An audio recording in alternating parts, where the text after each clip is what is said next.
Order, order. Welcome to this morning's evidence session, which is a one-off session to examine the work of Active Travel England, an executive agency of the Department for Transport. Could I ask our witnesses to introduce themselves, please? Chris Boardman, the Active Travel Commissioner for England. My name is Graham Grant, the Director of Planning, Development and Strategy at Active Travel England and currently the Deputy Chief Executive. Welcome today. So our first question, which I'll kick off our session with, what's the purpose of Active Travel England as an organisation? Thank you, Chair. I'll keep this really brief. I know this isn't where we want to linger. You can start your clock now. That's absolutely fine. But I think it's really important to context what is the point, because some of these decisions are obviously very, very difficult. In essence, we've unwittingly over several decades designed health out of our streets, and now we're driving almost 9 billion more miles around our homes than we were just 10 years ago. And the implications of that are quite profound. So now we have a quarter of people who won't consider walking, wheeling or cycling for even really short journeys, which was my experience in Greater Manchester as well. And this is leading to things like 1 in 4 children now leaving primary school obese. Inactivity is now associated with 1 in 6 deaths in the UK. So it's actually a bigger killer than smoking now, at a cost of nearly $7.5 billion to the UK economy. And it's expected to rise further if action is not taken. So the burden on the wider economy is massive. 3 million people now classed as economically inactive due to long-term health conditions, and it's dampening our economic growth. We're 20% less active than we were in the 60s, and that's forecast to rise to 35% less active by 2030 if unchecked.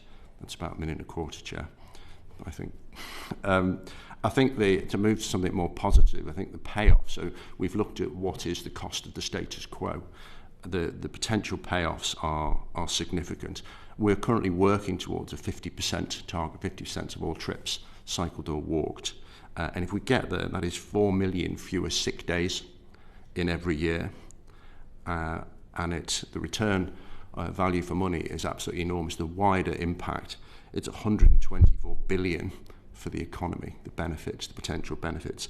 That figure was updated this week, because we have been using, this is Treasury's appraisal methodology, because we have been using 2010 figures for value until earlier this week. Hence the figures, suddenly we've realised that the value of this is absolutely enormous. Thank you, and thank you for bringing your sector into the wider context of other issues relevance to other committees, and particularly health, as you mentioned. So the organisation was established in mid-2022. What are you delivering that wasn't being delivered beforehand?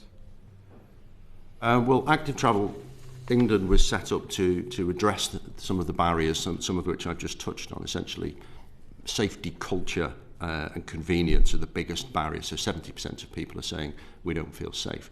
So Active Travel England was set up by the Department for Transport to address the key issues that are in the way, and it has recruited just under 90 people now that have been working for just under 2 years to effect change. And we do that in 3 distinct areas: inspecting and ensuring the quality of infrastructure to make sure it actually meet standards that will make a difference. Something I would note that our local authority partners have been incredibly supportive of. This is something they want to do.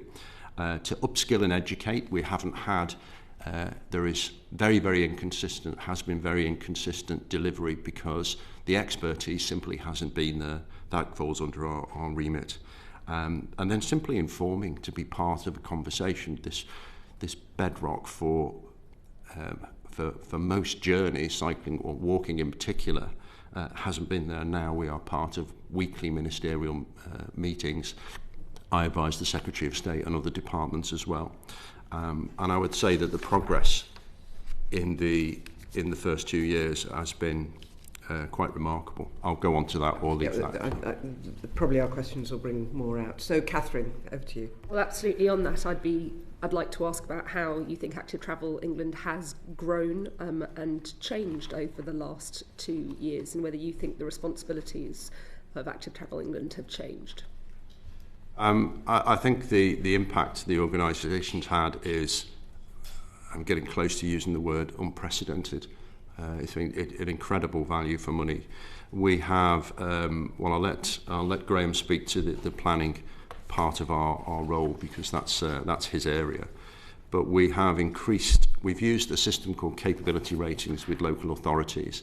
This came from 5 years of working in Greater Manchester for Andy Boardman as Active Travel Commissioner and Transport Commissioner, when we realised that just giving people or giving the local authorities the cash for a high-level ambition was leading to slow delivery. So we introduced what we call capability ratings, where a local authority assesses themselves, and then we moderate to look at all the things from political will, how many officers are employed, what have you actually already got in the pipeline, to go, okay, well, 4 would be rated, that would be Holland, level of ability to deliver. And nobody is a 4. There was a couple of authorities who were leading classed as 3, 2, 1 down to 0, which is have no interest in changing the status quo. And then we use that rating to match the type of resource and funding. So, for example, if a local authority said, okay, we want to do this high street for 20 million, and we go, well, you've never done anything like this before, you haven't actually got political consensus yet, you've only got 1 officer to do this job, you're going to fail if you do that. So deliver a set of crossings around a school, everybody will thank you, it's really good, you can deliver that with what you've got, and we will train you in the meantime. So by matching those 2 things together and taking that approach across the country, we trained 7,500 officers in the last 2 years. We have halved, correct me Graham if I've got this one, we have halved the delivery time of schemes of this size, because we have made sure that we have funded things that our councils are capable of delivering. So they have won, and in the meantime we've raised capability. So it's led to nearly a 10% increase in their capability, and we've increased delivery speed and efficiency. And it is a model that's now looking so attractive, and we did that in 1 year, not 2 years, that now it's being considered for much wider transport. It's one of the reasons that our CEO, Danny Williams, is not here, because he's now working on integrated transport for the greater picture. And in light of what you've done, are your priorities changing going forward? I think your recent corporate plan didn't list your priorities beyond 2024, so it would be great to get a little bit more around your strategic priorities for 25-26. Yeah, we are working on that at the moment, because the context has changed. Obviously, CWIS 3 also comes to an end in March, CWIS 2, which is the Cycling Walking Investment Strategy. So that's a statutory document that ends in March of this year. That needs to be redone and will become the new basis for our corporate plan moving forward. There's obviously changes in terms of devolution that are coming forward, the government's health missions and other such things. So at the moment we are working with our minister about what our corporate plan looks like from 25 to 29 to take into account the changes to the Cycling Walking Investment Strategy, but also the Integrated National Transport Strategy. And we're trying to dovetail the 2 to make sure that at the point in time where the strategy and the policy is confirmed, that we are set up as an agency to be able to deliver that. To your point in terms of the question as to how we've grown, we've come from about 30 people in 2022 to 90 now. Our staff profile has changed from being 29% female in 2022 to 47% female now. The scope of what we've done has changed as well. So obviously at the start we were just looking at active travel funding, and to Chris's point about delivery, our most recent funding round showed 45% of construction schemes were delivered within 21 months, which compares to only 11% of comparable local transport schemes from the Levelling Up Fund. And again, to the point of what we've been doing, we've been linking funding with quality standards, and the role of our inspections is to make sure that the funding only goes if the scheme is good enough to be delivered, and that's driving up the quality, and the quality of that ensures that there's a really important stat that we've been working on that shows that we've seen a 500% improvement in schemes meeting minimum quality standards from when we started to when we end. And then we can also tie that through to the fact that a better quality scheme sees more people using it, We don't just look at our own funding anymore. Through a sponsorship model, we get involved with other departments as well to help them look at things like levelling up schemes. We're also embedded in the Department for Transport's major road network and large local majors committee to look at big schemes as well to make sure that they're maximising the opportunity for active travel. We're involved in planning, which we might touch on later. And another key thing that we've been doing is trying to standardise data sources so that in the future we've got a really good opportunity to be able to look at anything across the country in a standardised way so that we understand what impact the schemes are having, how quickly people are delivering and what efficiencies we can help them make. You mentioned that you now meet with ministers on a weekly basis. Obviously there has been a change of government. Has that changed your working relationship with government, and has it changed or impacted on your priorities? The political landscape has fluctuated quite considerably since we were formed. In fact, almost from day one, we had a very strong mandate and direction to increase levels of cycling. We're a very clear target: 50% of journeys cycled or walked by 2030. Dedicated budget to achieve that. And we were really clear on the purpose of that. So that would be 3.1 million more journeys. People active, more people active. We estimated that would reduce GP visits by about 2 million, reduce sick days by 4 million. So we were really 4 million. So we were very clear on our purpose. And then very quickly, as ATE became established, the political priorities shifted. I think what Active Travel England did extremely well was adapt to that environment. And because we were working with local authorities and we were enabling them to do something, I think it's a really important point, that they already wanted to do. So we estimate, we've looked at all the local cycling walking investment plans around the country, what they have chosen to design and what they want to plan for, and it's between 15 and 20,000 miles. So that is, our client base, if you like, didn't change with the politics, and they still needed assistance with good design and obviously some funding. So although our funding fluctuated massively, the mission didn't change because it was embedded in local communities. So as we've moved through the political changes, that client base and our role has remained steadfast. I'm not quite sure if that answers your question completely. Certainly the funding changes has impacted us in terms of that 50% by 2030. Well, 2030 is getting more and more challenging, and that's a decision above my pay grade. But it hasn't helped. And devolution is now here to stay, so we're adapting yet again to less central funding, more devolved funding, and how to help local authorities stay on track with the myriad pressures they have within a transport settlement. We've got ideas for that, though. Thanks, Scott. Yeah, thank you, and good morning. Just a quick follow-up before I go to my question. The regular meetings with ministers and transport is really good, but you started off talking about health benefits. Do you have meetings with ministers or officials from other departments to talk about the benefits of what you're doing?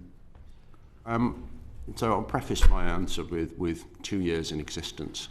So it is, we are building a lot of relationships. So we directly benefit at least 8 government departments and nearly all of government's missions.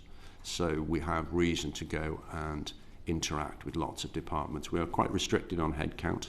So if in the planning system, and Graham can talk to the scale of what's been achieved with very few people, our public affairs function has largely been me. So we have some fantastic allies. Chris Whitty is one of our main and very active supporters because he sees the clear benefits of building health back into streets. The regular meetings with ministers, so there's a weekly operational meeting with ministers which Graham and the team attend. I advise the Secretary of State directly. I'm essentially employed by the Secretary of State. Had an excellent relationship with Louise Hay. I now am very confident it's exactly the same with Heidi Alexander. So that's very strong. And reaching out into the Department for Education and also DCMS. Some people may or may not know I'm also the chairman of Sport England. And the title is sport, but it's actually activity is what Sport England's about. So we already have good reach. I think there's room for a lot more. Yeah, it's good that these things are connecting up, though. Yeah. So on to my questions. So what are the barriers right now to you delivering some of the change that we need? There is 3 main barriers to people uptake. I mean, that number one is safety. 70% of people are telling us that safety is the biggest reason. So that is key. And that can be achieved in a number of different ways, but that is by far the biggest barrier. Culture. So I talked about at the start, designing this out. The cultural change that it is stopping becoming something that people like me do. And so the culture is the first step is actually, it's a bit grim out there, so the first step leads to a car. And the impact of this is enormous, and I won't go too far down this road, but if somebody's first step becomes more and more becomes to a car, and I mentioned that 9 billion more miles being driven, then I'm no longer a potential client for public transport. So that investment suffers. Yeah. So this is your catchment. So the culture change, I visited a school last year with the previous Secretary of State, and it struck me that the children were talking to me about what they like to do, and when asked about, would you like to be able to scoot or cycle to school, I realised that they'd never even considered this as an option because they didn't know that they were missing out. Whereas 200 miles from here, 63% of kids get around under their own steam every day, and we have lost that. So the culture is a real concerning one. And I think the last part really is convenience. Probably, in a large sense, the most important one. We'll do the easiest things. That's how we are built. And if it's not an easy choice, then the incentive to change just isn't there. So there are the 3 main things: safety, culture, and convenience. May I add to that? I think that the barrier also depends on your own personal circumstances. And this is something that our Minister's been very keen on, particularly in terms of ensuring accessibility and inclusion for people who have mobility impairments or disabilities as well. Because one of the biggest barriers to being able to get around there is fundamentally the quality of pavements. That's the number one barrier for disabled people accessing transport. 77% of all respondents to a survey by Transport for All, who represent all the people with all manner of disabilities in terms of their needs from the transport system.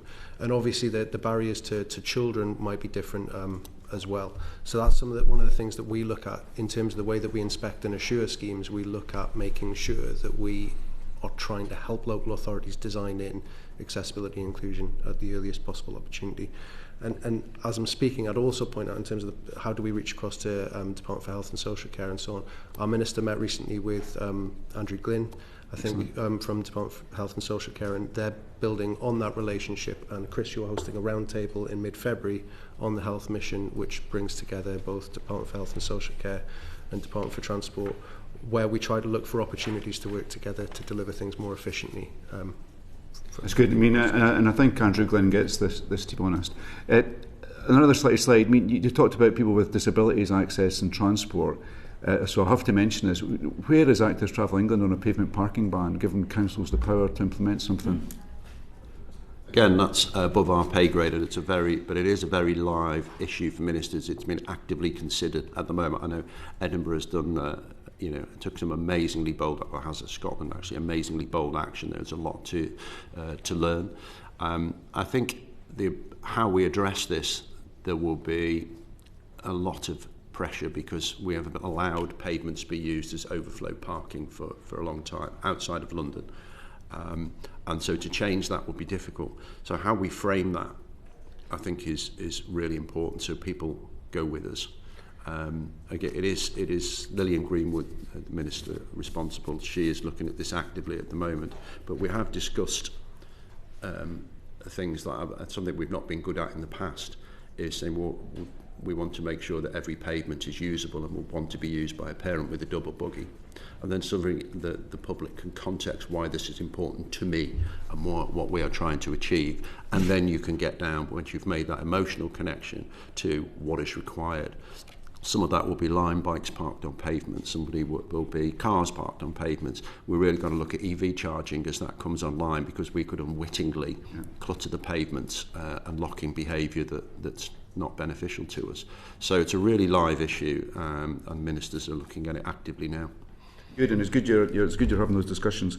So where should we focus then if we're really wanting to deliver these health objectives you're talking about, walking or cycling, if you were to choose your favourite child? Well, I think so. Walking will always do the heavy lifting. It is the majority of active journeys, and it is the average walking journey is 0.8 to a mile, which and then it becomes less convenient. It's too much time. For many different reasons, it drops off. The average cycling journey is 3.8 miles. So walking is the one that we can get to quickly. We can do a lot with. We connect with a lot of people. It is of the two. So relative of the two, it is the least beneficial in health terms. It is the most beneficial in getting somebody from nothing to something. So in that sense, it's beneficial. After that, the health benefits are less than cycling, which is slightly more vigorous. I think the important one to note is if we think about this in integrated terms, which is the work I'd started to do in Greater Manchester for the B network before I left, then you realise that if you have a good network and encourage active travel, as happens in other countries, that 3.8 miles means that I can increase the catchment for public transport 20-fold. If I make that parking convenient, if I make the route safe and consistent, then it isn't just the short journeys. I can actually feasibly make an attractive longer journey mixing modes, and therein lies, I think, the real potential. So one is a lot easier to address than the other, but the benefits of one are significant and get us much wider, but bigger ripple effect. Okay, Ollie. Here, really refreshing to hear you talk about that, because as you all know very well, in the Netherlands, most stations have got parking for thousands of bikes, and then, as you say, massively increases the public transport catchment area. So really refreshing to hear someone in authority with influence with such good knowledge and making such great points. There's lots of things to promote active travel that can be done. So infrastructure is one, cycle training programs like Bikeability are another, and then there's perhaps the wider culture and planning context. What work is Active Travel England doing to understand the effectiveness of those differing types of interventions in relation to encouraging walking and cycling? Thank you. I'm really glad you asked that question. One of the things that Active Travel England is doing is regularly commissioning data from local authorities now to actually understand, did it work? And that, before the Department for Transport recognised this deficiency. We didn't know how much impact. In fact, I think it was the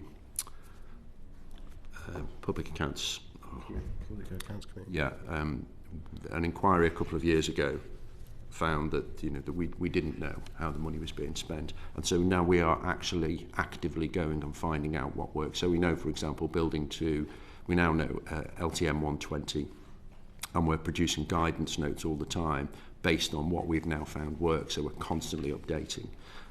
We know that you can build the most amazing piece of infrastructure, don't do those junctions because it's a bit difficult. Well, you've just wasted a lot of money because that won't get used. Absolutely. Because of the brakes. So we have, using our own funding, made sure that you have to do it all or don't bother because it's a waste. In fact, there is emerging research that we have done now looking at a large number of schemes of designing the old way. So painted white line, stop at the junction, it's a bit difficult, another painted white line, versus building to LTM 120 standard. And the data, Active Travel's data at the moment, is showing that building the old way is actually increasing risk. To be slightly melodramatic, you're killing more people than doing nothing at all. And you're getting no uptake either because people don't feel safer. We now know if you build to LTM 120 and properly and consistently, we're seeing figures 60% plus uptake, increase in uptake, and we're seeing a halving of KSIs. So that data is now, because DFT has established a specialist unit, we are gathering that information at pace, and then it's going back to local authorities, and we're trying to speed up by producing advice notes so they get updates quite regularly, as opposed to waiting for guidance, statutory guidance, which can take a very long time.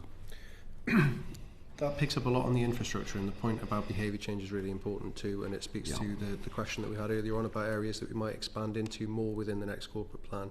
We've spoken about data, so to use some of the data points as to what we've collected. In 23-24, the ATE-funded Walk to School outreach project delivered by Living Streets resulted in a 37% mode shift to active travel, with pupils and their parents logging 9.3 million new walking journeys, which removed 1.8 million car kilometres from roads at peak times.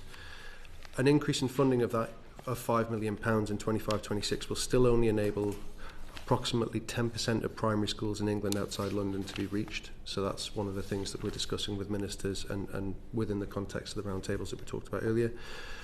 Also, 2/3 of authorities in England outside London take part in something called Mode Shift Stars Education Scheme. In 23-24, on average, schools accredited at the top very good level saw active modes of travel increase from 53.8% to 58%, which is a mode shift to 7.7% or 4.1 percentage points. The programme is estimated to cost less than 1p per stage, and they're the areas that we want to try to build in to make sure that we can add more value for local authorities into the future. One point I would make is that in 2024, a study led by, I think it was University of Westminster, there was a systematic review about interventions, about changing behaviour in terms of travel behaviour, and what that resulted in is a very clear position that sustainable active travel behaviour change is only achieved, or is best achieved, when you mix behaviour change measures alongside built environment changes in the environment at the same time, so that when you're trying to engage with people, they actually see that they've got a safer route that they can use, and that means that you will lock in the behaviour a lot easier.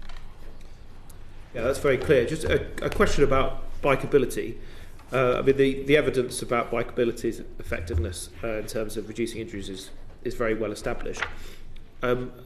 Please correct me if I'm wrong, but certainly a few years ago, a lot of councils used to offer free adult cycle training. That seems to have been cut back quite a lot in a lot of places.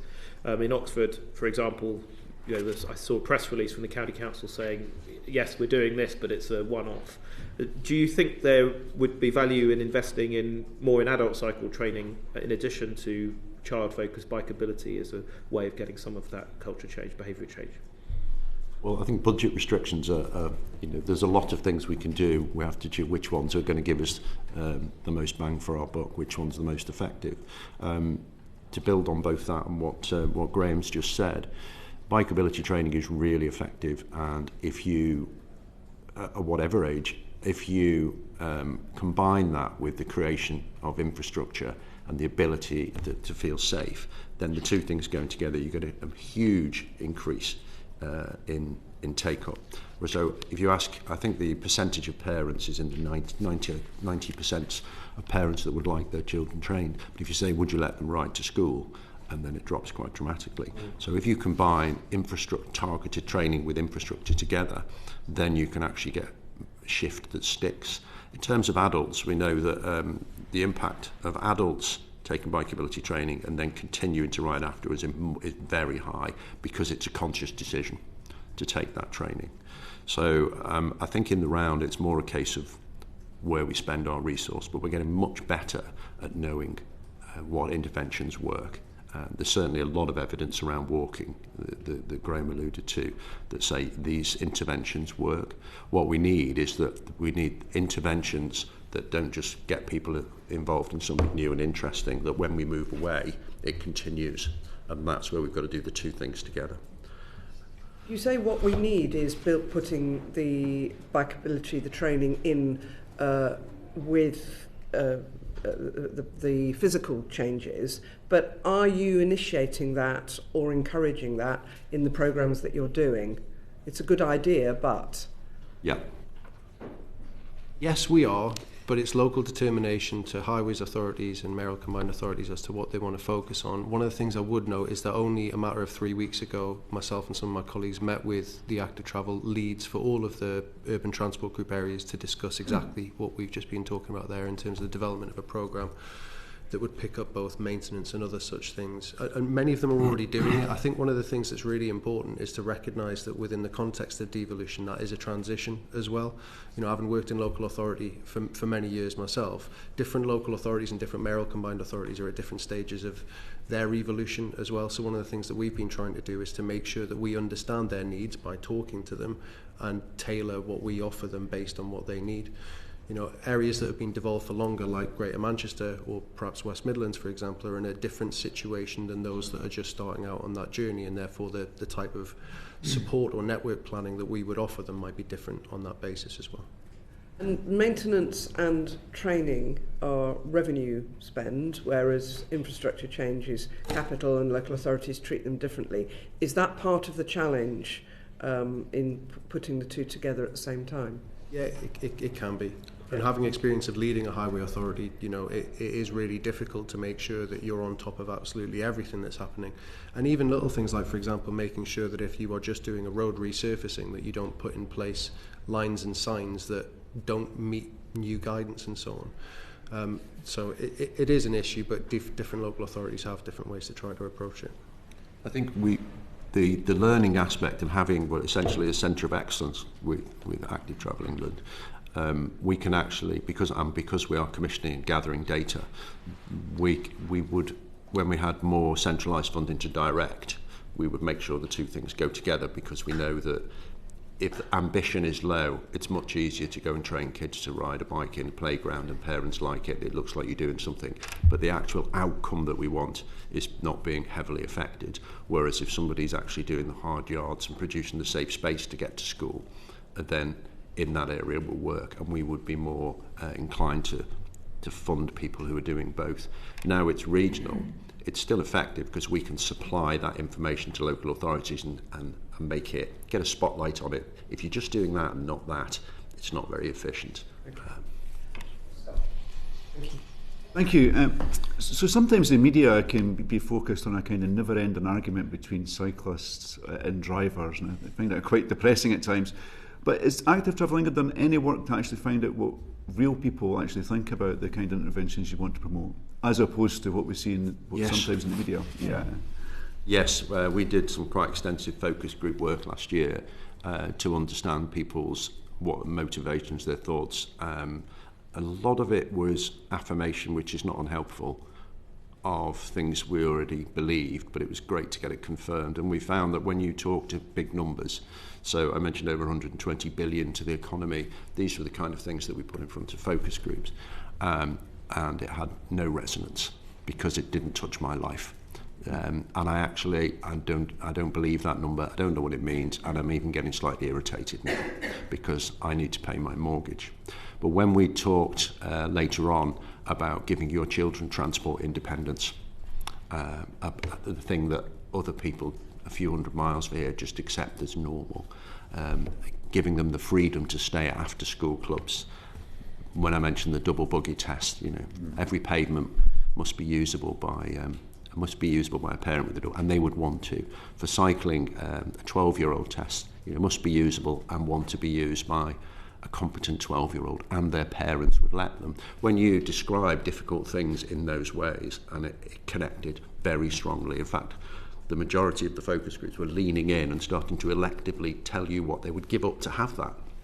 So this topic is, and has always been, despite segments of the media, and perhaps I'll come back to that in a moment, it has been popular.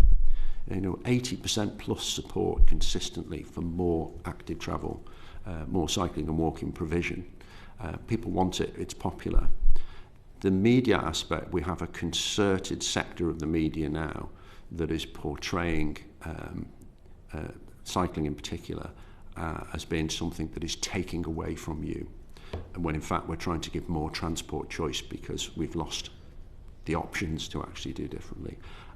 So that part of it, that hearts and minds bit, is actually probably more important than anything else, because you don't get to build anything if people don't want you to. So we are just starting to mature in that and realise the importance, and you can see its importance in wider politics, but that's far beyond this committee's brief. We're running 2 webinars in the coming weeks actually to help train communications professionals in local authorities about the findings of the research that Chris just mentioned, and it's already the second most popular that we've had, even though it hasn't taken place yet in terms of the number of people who've signed up in advance to take part in it. Yeah, that's powerful. That's powerful. So as part of the issue how these schemes are promoted, so I think traditionally a scheme would be consulted on and then implemented. There'd be some pushback as people got used to it, then they would come to terms with it, over Yeah. a 6-month period.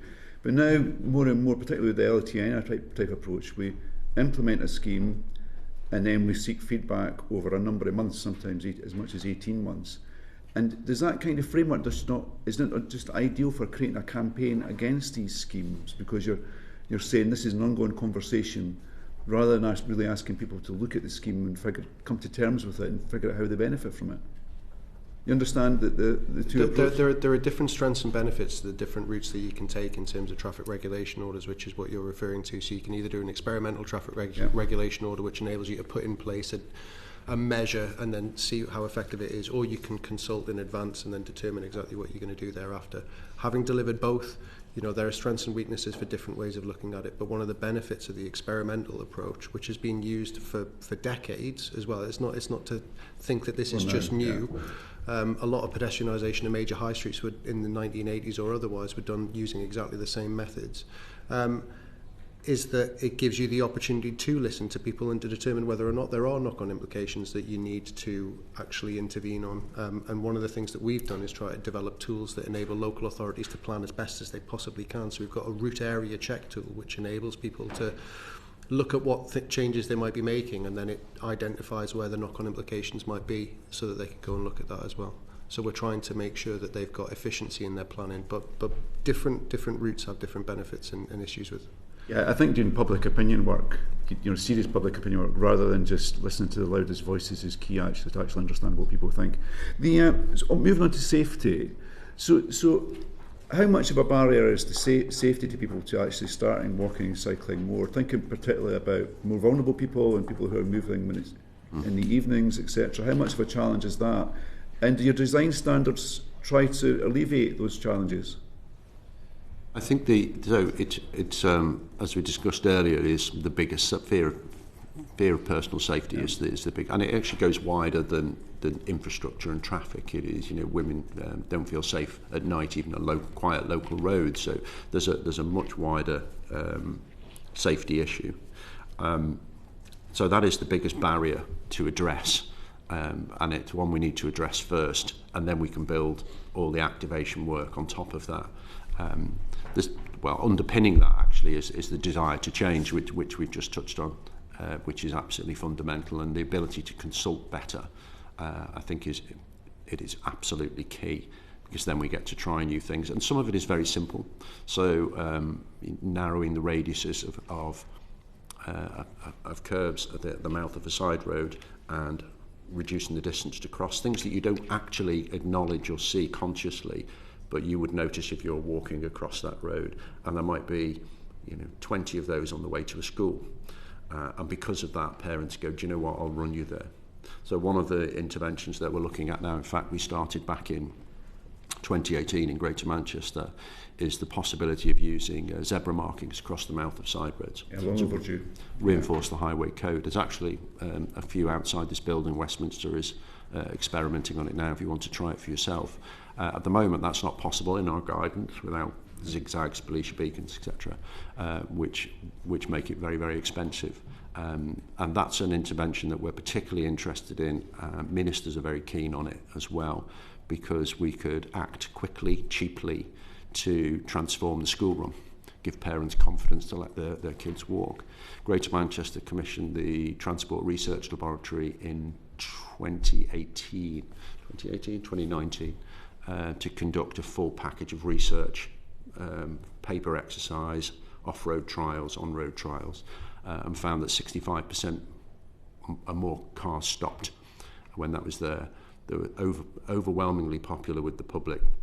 There was no increase in collisions. So that's got real potential, a simple thing, very subtle, that reinforces the right of way, gives people confidence. And that's elderly people, that's the disabled, that's somebody who's a little bit frail. All of the people at the moment, we mentioned earlier, to get from nothing to something, the small interventions that we can make locally that change those school runs and just get into the shop. Just one very quick question. So you're right there, of course, to highlight, motor vehicles is a significant risk to people in urban areas, particularly children go to school, etc., and we're all concerned about that. But of course, the media will also focus on dangerous cyclists. Yeah. And as somebody who, I do like to think I'm a sensible cyclist, there's nothing depresses me more than a cyclist going through a red light or zipping through a zebra crossing even outside this building. Do you think we should be doing more to enforce safer cycling as well? I think I'm very glad you raised it. I think it's an excellent question. I think yes is the answer. Where I would spread out slightly the context for that. So at the moment, the actual danger is of pedestrian KSIs involving a cyclist is a fraction of 1%. It is a fraction of 1%, and I have hyperbolic, I know, but in the press, I have actually said there are more people killed by cows and lightning than cyclists. And I know that sounds incredibly crass. I think in my position, my mother was killed in a road traffic accident. I'm one of the few people who can do that because that contrast needs to be made. That said, perception is critical, because that perception, whether I feel intimidated, changes whether somebody makes a journey, particularly the partially sighted or disabled. Actually, am I going to make this journey in the first place? So perception is really important. So to answer your question, I think we should be doing more. We have laws at our disposal already. We don't need new laws. What we should do is take it in the round to reduce road danger. Yeah. Not increase safety, that's a different thing. Everybody's safe if nobody walks or cycles. There's no accidents. So we mean reduce danger. And I think this should be part of a wider campaign to look at where are the real dangers, what is the evidence, what is stopping people, and then focus in on that. Otherwise, if we go for what is in the press at the moment and deal with that one thing, does society benefit or lose out? So the context, I think, is really important. Yeah, thank you. Alex, you wanted to come in? You were talking just before about focus groups and also sort of how you are the media for your organisation. I was wondering about the name of the organisation of Active Travel England. Do you get the impression that people out there have the faintest idea what active travel is? And what do you do to try and explain what it is? And would it be better perhaps if we were just talking about cycling and walking, which I think that most people do know what that is? I agree with that completely. I think active travel has to be explained. It's one of the things we ran past focus group, and people. It doesn't mean anything outside of our industry, outside of this sector. We don't know what it means. So now we are actively changing to using cycling, wheeling, walking all the time now for that very reason. In terms of the name of the organisation, I was just speaking with another colleague, and I can't divulge what they come up with because they're going to launch it in the next few days, and it was very good. And it just spoke to the reality. And I think that's really important. I think acronyms are something to be avoided, because if I might just go slightly sideways, but it's exactly the same point, the term LTN now makes people controversial thing. When we know, thanks to the previous Prime Minister Rishi Sunak's report, actually, we stopped counting at 25,000 around the country. It's an old thing. Imagine if we'd called them child safe zones, which is what that does, and don't let it get reduced to an acronym. I think we would have been in a very different place. So active travelling, I would agree with you. I think we just have to decide whether the view is worth the climb in terms of going back and changing that. But yes, in terms of our language, we are changing it for that very reason. Can I just go back to the issue of safety and what puts off a lot of people walking and or makes them nervous at particularly at junctions and so on, and also why a lot of people don't cycle more, is driver behaviour. The last government, to their credit, did change the highway code and brought in the concept of the hierarchy of vulnerable road users. Really good stuff, and our junction rules now comply with most of the rest of the world. But do you have a view about how that could actually be embedded better in driver culture? Yes, to a degree. I mean, a lot of the issues that we are dealing with are managing things that probably shouldn't exist in the first place, and we are not enforcing the rules that we've already got, the laws that we've already got consistently, and to drive the behaviours that we want to see. So, for example, I mentioned side road zebras, but we had everybody using our roads complying to it as a pedestrian's right of way if they're crossing or intend to cross, then we wouldn't need it. You know, so we're potentially going to spend millions, hundreds of millions on doing something just to enforce something we shouldn't need to enforce. So it's much bigger than us. When we talked earlier, a wider engagement with wider government, I think that the ability to police consistently to make sure that there are consequences. Sorry, Chris, obviously you agree with it. Yes, but, I agree. Okay. But does Active Travel England have a role in encouraging government, etc., to look at this? Have you discussed this with ministers? I think in terms, and Graham I think will build on this, internally yes. I think that's to make sure, so I'm involved in road safety roundtables and strategy coordination now. And I think that's internally the role we can play. The actions are for partner departments and organisations to take, but we are now a voice that can illustrate that. Okay. Right. I think it's... sorry, Lawrence. Sorry, my apologies. You, Chair. Too many lists. Graham, going back to your comments on disability participation and working with local authorities, what does that work look like in practice? And do you monitor disability participation and set targets in this regard? So authorities have a legal responsibility to design roads to be accessible. What we do is to try to make sure that the toolkits that we create for them take this into account, so when they use them. So, and it's not just, for example, it's not just on accessibility. We also design in the best practice that we can find on things like neurodiversity as well, to make sure that we're incorporating that within our planning guidance and other street design toolkits. We don't set targets specifically on the number of people with disabilities who should be using a scheme. That's not really our role. What we do is try to ensure that from a monitoring and evaluation perspective that we're providing good advice to local authorities and that we're providing a consistent means by which they can report on it. We have pioneered now a system that was launched just before Christmas, which enables every local, well, we're piloting it at the moment, but over 80 local authorities now to basically put in the information that they've got into an online system that then means that they only have to report on it once. We're trying to extend that across other different ways of working as well. We're also doing advice at the moment on various different specific types of infrastructure that have been prominent in reporting at the moment as to people's perceptions or issues to do with safety. So we're working with the government to try, well, with DFT to try and design guidance on that. What we do is we take it into account in terms of the toolkits and the design guidance that we create, and we try to advise people as to how best to deliver inclusive and accessible schemes. And we also train our staff in it. So, for example, Chris mentioned earlier on the point about safety of women and girls. We had all of our designers or inspectors and planners trained in the latest thinking in that just before Christmas as well, to make sure that they carry that into every element of the work that they're doing and also into the development of the tools that we're creating for local authorities. Thank you. Are all of those toolkits in the public domain? They're on our website.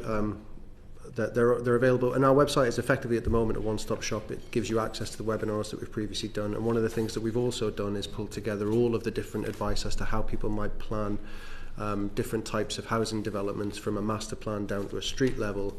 What we've done is taken all of the advice from various different government documents and put it into a really easy to understand and navigate format so that designers from any local authority can easily find the best practice examples and advice just through our website really quickly.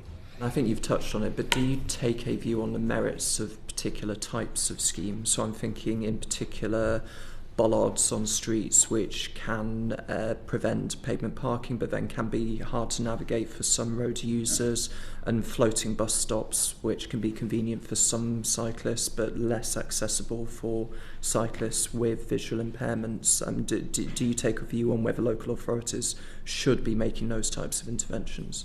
It's their legal responsibility and it's their roads, and therefore they are the ones who have to take the decision. We provide them with advice as to what pitfalls to avoid and how best to design things. So our design toolkits, for example, take into account what we call critical issues. These are the 10 most critical safety issues that you could design into a scheme. You need to avoid them.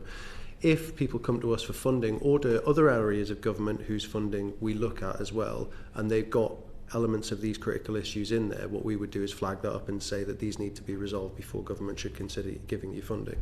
And that's the way that we approach it in terms of trying to make sure that we're helping support local authorities design out these issues at the earliest possible opportunities. On floating bus stops, we've been asked by the Minister to make sure that we come up with some guidance as to how best rapidly to ensure.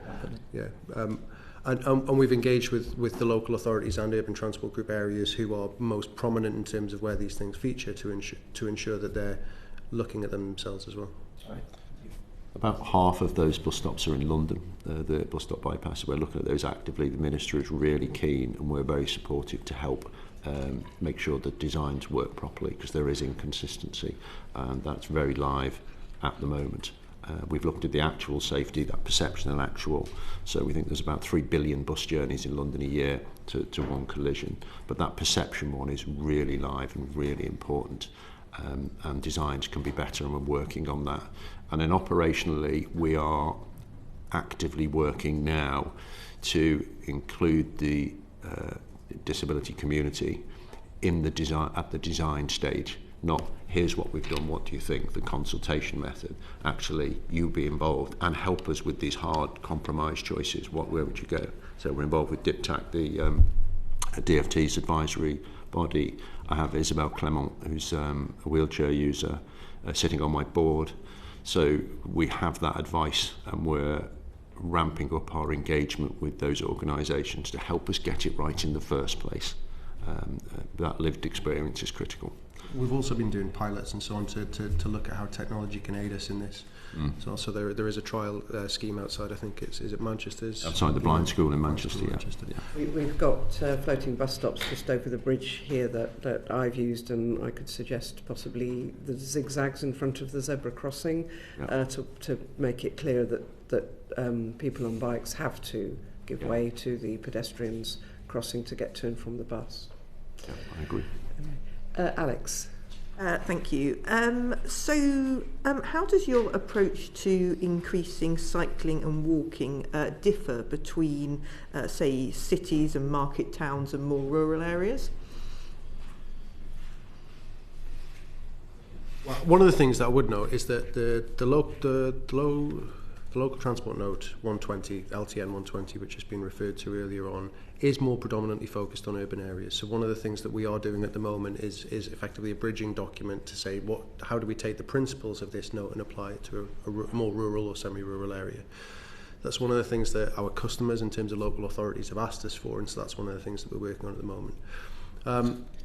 We look at the merits of each funding bid based on its own merit. Yeah, and try to determine what we think would add value in the best possible way. I'm going to try to find a stat. I do have a stat as to where a lot of our funding has gone. But what we have tried to do is to make sure that we engage with all authorities, not just those. It is clear that urban areas have the highest propensity and potential to change more trips towards walking, cycling and public transport, but that doesn't mean that we don't focus on rural areas as well. We make sure that we've got an agent in every area of the country who will go out and speak to local authorities about what they need best. I think there's 2 points. When I last appeared in front of this committee, I was asked a question about what about rural areas. So there's 2 bits. I think the first one was very practical, that if our target is 50%, and then if we focus on urban areas, then at the time we estimate this will cost about 8 billion to do this for a country to achieve that target. If we want to do it equitably and include all areas that have that level of service, it's 16 billion. And I'm absolutely fine with either. That's a political choice. Give us a steer. In terms of probably a qualification on rural, what we generally mean is extra urban. So 2 miles from a thing, the rail station to the town, and they are often perfectly applicable for cycling and walking to be a viable mode to connect in and to get to those resources. But the cost of providing the safe space doesn't vary a great deal. So that if you've got 10 people using it or 10,000, the cost is the same, and that's the challenge that we face. And then obviously there's very different physical geography in different places. I mean, it's flat in East Anglia, it's hilly in the West Country. Does that have a big impact upon the interventions that you think need to be taken? I think the propensity for each mode will change depending on the geography to some degree. So I went with the previous Secretary of State to her area of Sheffield, very hilly. So there's much more of an emphasis on bus, public transport and e-bike provision.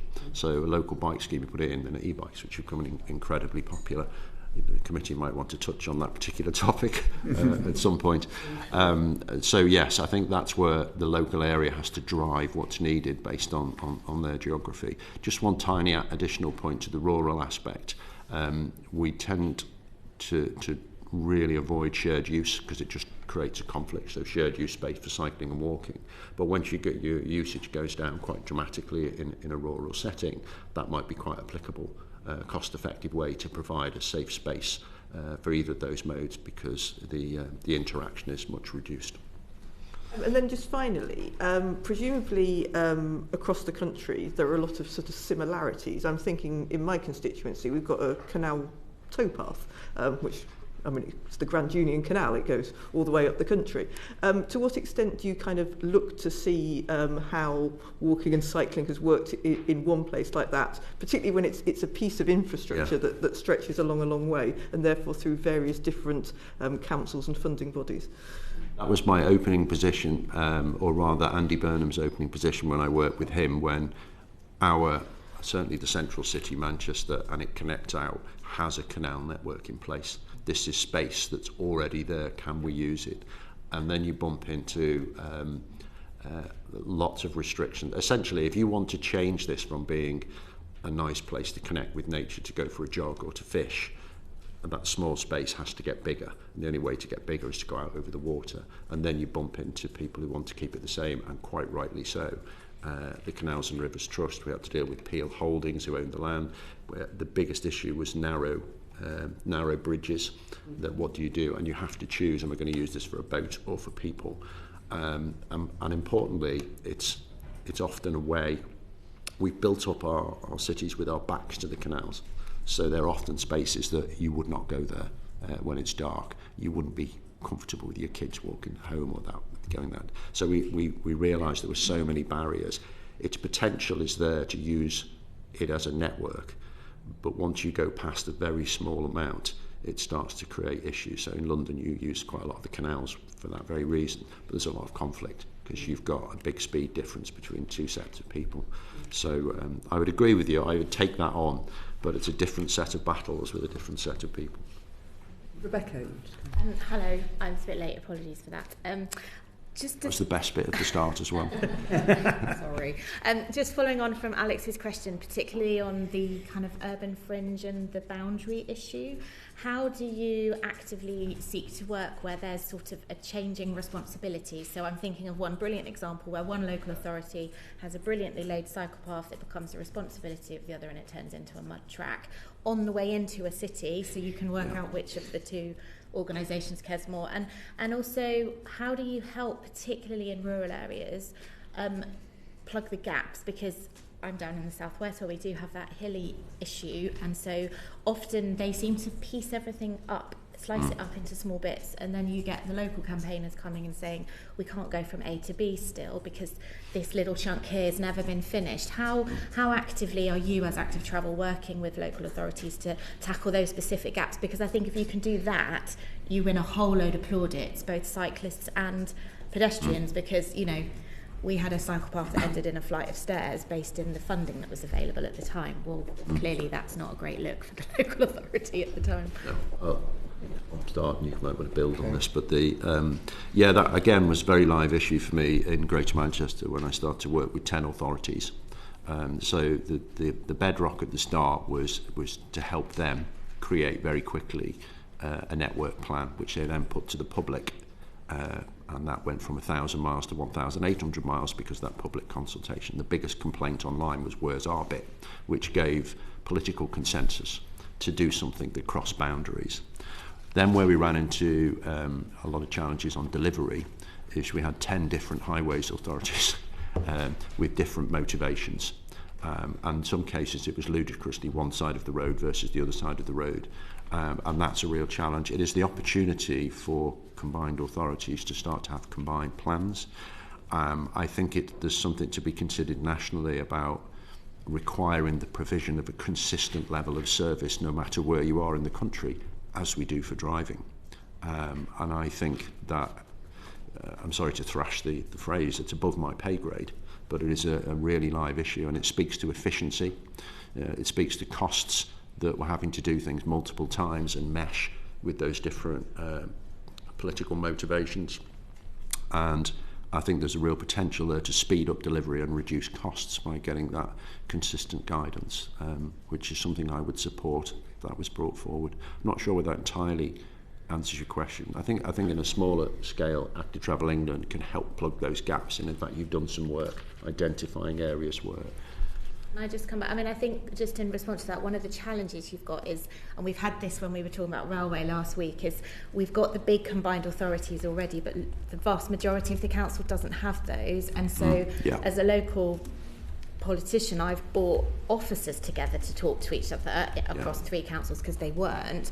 But I think what they're finding is that then accessing things together are potentially the challenge. And when you are dealing with a 250,000 city and district councils, that's completely different to the power that Greater Manchester has to go in and sort of leverage its position. So I don't know what impact that would have. I mentioned earlier, we have regional managers who are based out within each of the regions, and so one of their jobs is to try to engage with everybody and bring them to the table. If the scheme that you're referring to, it ends in a flight of stairs, I think that is one of the schemes that we're funding through Active Travel Fund 4 to the tune of £2.1 million to make sure that we get rid of that barrier. And I knew that was happening. That's pretty good detailed knowledge there. A set of stairs.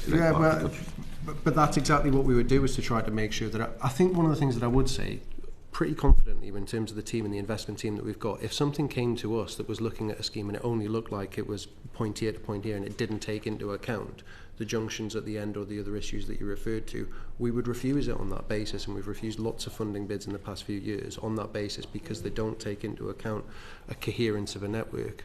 And then, as I kind of pointed out here, that one of the things that we would try to do is instead route the funding towards things that actually plug those gaps as well. Just an additional point, our regional team has had, in less than 2 years, 2,600 engagements with local officers to try and address that and get the consistency. And we've trained over 1,000 local authority officers in bespoke design, planning and that. So we're starting to address that connectivity piece. Thanks, Steph. Thank you, and thanks for what you've offered us so far. I totally support what Ollie said. It's very refreshing, but I'm also left feeling insanely frustrated about the last few decades of failure, basically, and this country in general inability, it seems, to think strategically, particularly when it comes to rural areas that have been described. I will save my rant about that for later on when we come to talk about integrated transport. I actually wanted to ask you about 2 other dimensions. We've looked at things to the dimension of mode or urban-rural or mobility. Professional transport, as in people who are travelling for work, not to work, but for work. I'm visiting an e-bike in Wells next to the sea shortly, not because it's the first horseless box we've had in North Norfolk, but because it's being used by a first responder and paramedic. Have you looked at how transport in the course of carrying out work could be made more active? And also another dimension, which would be economics.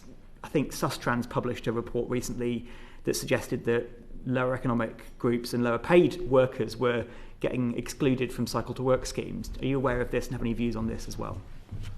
Right, so the cycle to work scheme, I'm glad you touched on that. I think it's a great scheme, and I don't think we've achieved its potential yet, that ability to remove the barrier to access to what is then almost a virtually cost-free form of transport that can cover significant distance. So access to work, it's huge. But as you've just alluded to at the moment, it excludes about 2 million people are priced out because they don't have access to the self-employed, quite a large group. And I'm aware of Sustrans bringing that report forward last year. I think they were recommending something like a 40% discount that could, I think it was going to cost about 18 million to extend the scheme to cover more people. And they estimated that it realised about 60 million in benefits. So fiscally constrained times, as we know, but I think it fits with the ethos of the government and wanting to make sure that people don't get left behind, have access to work. I think this is a very, I think it's a very attractive tool to use and really support government if they wanted to explore it further. But it is a tax scheme as opposed to an intervention. Bike, yeah, that's right. And on the issue of possibly using active travel in order to carry out work. Sorry, yes. It's not something it's in our remit, but once you make safe space, and it's particularly in dense urban areas, and you see it obviously a lot in London, then it's a really efficient tool and it's used across the world. We would support it. I'm not sure we have a direct role in choosing or encouraging people to use it in a particular way. If you like, we create the landscape, and that's the kind of thing that could happen on it. It's a very wide answer. I think I'd also just add that the size of the agency is only 90 people. Yeah. And we have to prioritise the work that we do, and so we're focusing on the things that we feel that add the most value for our core customers at the moment, but within the context of what you just said and what Catherine brought up earlier. Relevant to me as Commissioner. It's the kind of thing that we could seek to extend into, but we focused on making sure that we could do our basics right and improve things to start with. Would it be fair to say that if the infrastructure was there and the safe routes were there, that actually there's a commercial imperative for employers to encourage, I don't know, if you've got a fleet of people cleaning public toilets, for example, to go to bike rather than van, that would just happen as a natural extension of having the operations and the infrastructure there? Could do. That would be strengthened by procurement regulations or decisions that people take through procurement as well, and making maximum use of things like the Social Value Act as well. You know, if you've got a big agency that has a significant procurement opportunity, they can really help that as well. There's parcel delivery, I think, is a big part of this same grouping, if you like, and I know that in London, Amazon in particular, are using an awful lot of cargo bikes because it's a more efficient way. It's actually more cost effective to move things around. They're now trialling successfully in Manchester, so the potential for micro mobility to become part of the mix is high. Thank you. You just touched on targets and funding and your specific roles, and that takes on to targets and funding. So, Lawrence. Thank you. Are you still working to the targets as set by the second cycling and walking investment strategy? We have not been instructed to do otherwise. 50% is still the target that we have and that we are working towards. I think it's reasonable to say that the time frame and the political priority changes and funding that changed, so we had our budget cut by 2/3 a couple of years ago, have certainly make it more and more challenging as that time scale goes down, but we are still working to that 50% as a goal at the moment. And that document sets a short-term target to increase the percentage of short journeys in towns and cities undertaken by active travel to 46% by 2025. What is the current or latest figure? We were ahead on walking. That has slipped back. Graham. Yeah, we were ahead. We'd met it. We're below it at the moment, and I think one of the things to note though is that the total number of walking and cycling trips is relatively static at the moment, but the total number of overall trips has increased. So as a mode share, walking and cycling has gone down, despite the fact that it's stayed as a number reasonably consistent. The other thing to note as well is obviously, you know, we've been in existence for 2 years now, so we're hoping to see the benefits of the stats that we gave earlier about high quality infrastructure design and delivery and so on. That will take longer to feed into the statistics that we're seeing at the moment, because we're only looking at 2023 stats. We will get clarity on government's ambition this year with the new Cycle and Walking Investment Strategy 3, which is due this year, with a report to Parliament in March, I think. So we're already starting to work on that, where we'll get clarity on what is the new ambition of this government, and obviously the spending review, the resources available. Thank you. And Chris, you said earlier that the 50% target was challenging. To push you a little bit further on that, is it still feasible? Well, the reason I hesitate to just give you a yes or no answer is it depends on how much money you want to throw at it, and depends on how highly you want to prioritise this over everything. So, you know, to be dramatic again. If you turned off traffic as effectively we did during COVID, then you're there. You know, you get it. But that's obviously way too extreme a solution to be palatable. So it depends on what resource and prioritisation the government want to put on it. It is extremely challenging without significant change. And I'll come back to funding, Chair, but just to pick up Graham's point on these statistics, according to the National Travel Survey, compared to 10 years ago, the number of walking journeys per head has increased, but the number of cycling journeys per head has fallen.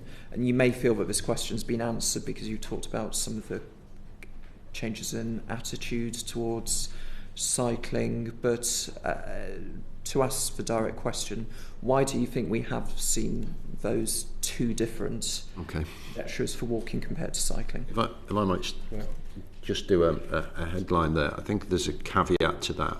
Where infrastructure has been made consistently, been made available, then cycling is increasing. So London has had a 10-year commitment to infrastructure, had consistent funding and consistent policy, and it is seeing year-on-year increase every year.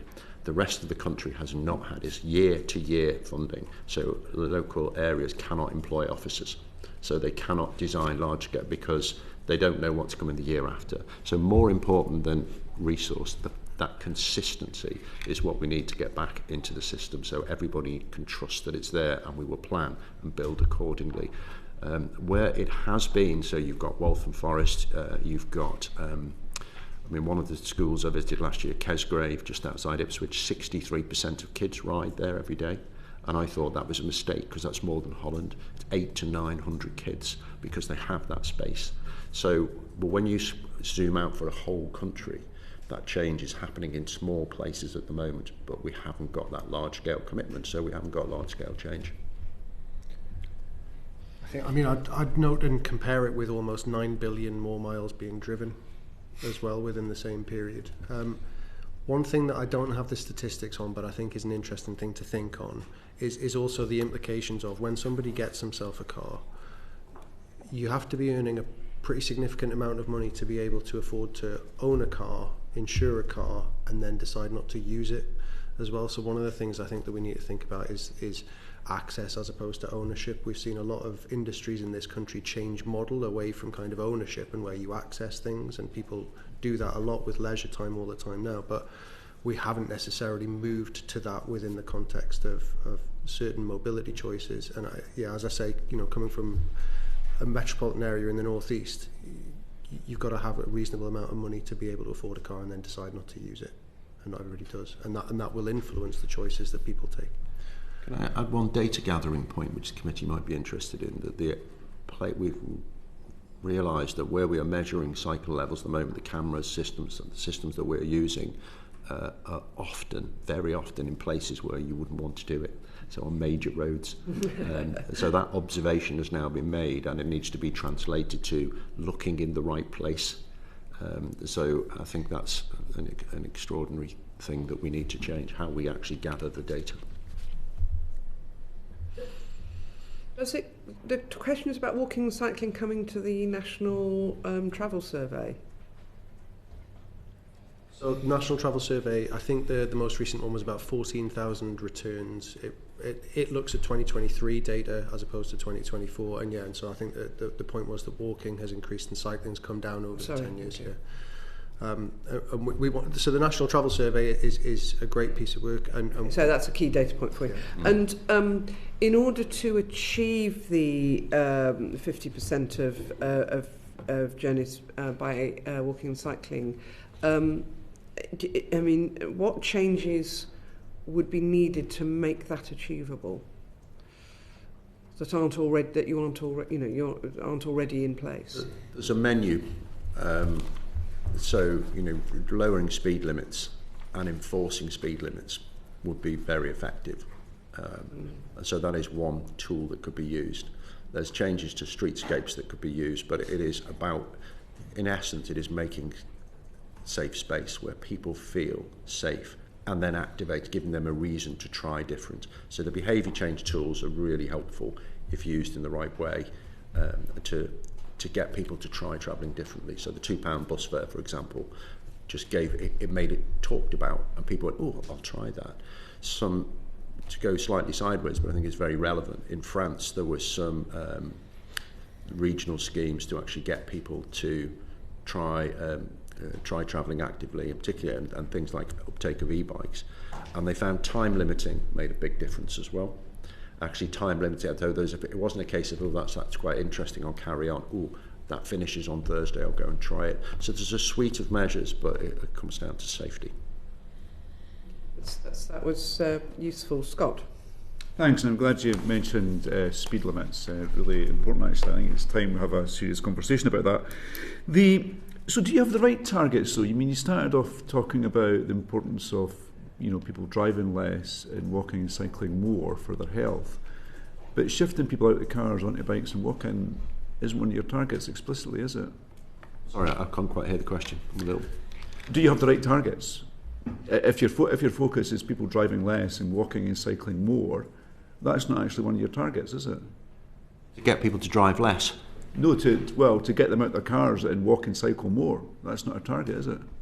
I suppose our focus is to increase one thing, which will automatically decrease the other. So there was actually somewhere buried in here, there's a statistic on what would, if we get that shift, what would be the impact on congestion, to actually reducing congestion, because we've got people to move. So I think it might be just a question of how it's described. And I think it's really important that we're not stopping that, we're making something else as attractive, or giving you a reason to travel in a different way that benefits our communities. And that choice thing, this is the way it's been polarised in the media. It's been framed as stopping me doing the things I want, when in essence we've been stopped having more choice because we have saturated with one mode.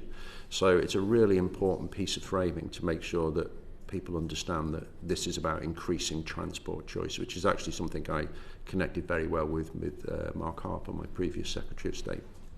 Yeah, but people want the freedom to be stuck in traffic jams in their car. That's the challenge. But I do worry that some of the growth in walking and cycling might come people just switching from public transport onto cycling, rather than moving from cars, and I think that would be a concern. In terms of your targets, in our briefing, that it's relatively high level. Do you break them down into gender and ethnic minorities, etc., to see where there's growing and where there's opportunities, and geography as well? Because I know in Edinburgh we recognise gender as being an issue, so we've got a fantastic group called Infrasisters, which encourages women to cycle, safe cycling in the evenings, that kind of thing.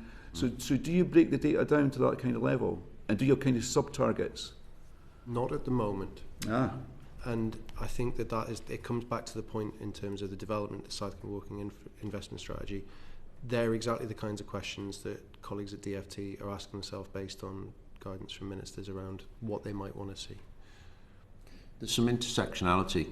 I don't often use big words, but that if we target areas of most need, so really bigger health problems, there is that intersectionality of communities, ethnicity, and obviously financial positions, that you probably hit a lot of that if you target your resource in areas that need it most. To boil it down to a simple phrase, you will probably get there anyway. But with transport, I think it's making it easy for everybody, and then everybody uses it. Well, I do think you have to target a little bit, because I think people from deprived communities stand to benefit the most, as a generalisation, from more walking and cycling. So I do think we have to target a little bit through things like bike hire schemes, etc., giving them easier access. I think that's a possibility. The cycling, walking, the third version of that, the infrastructure plan.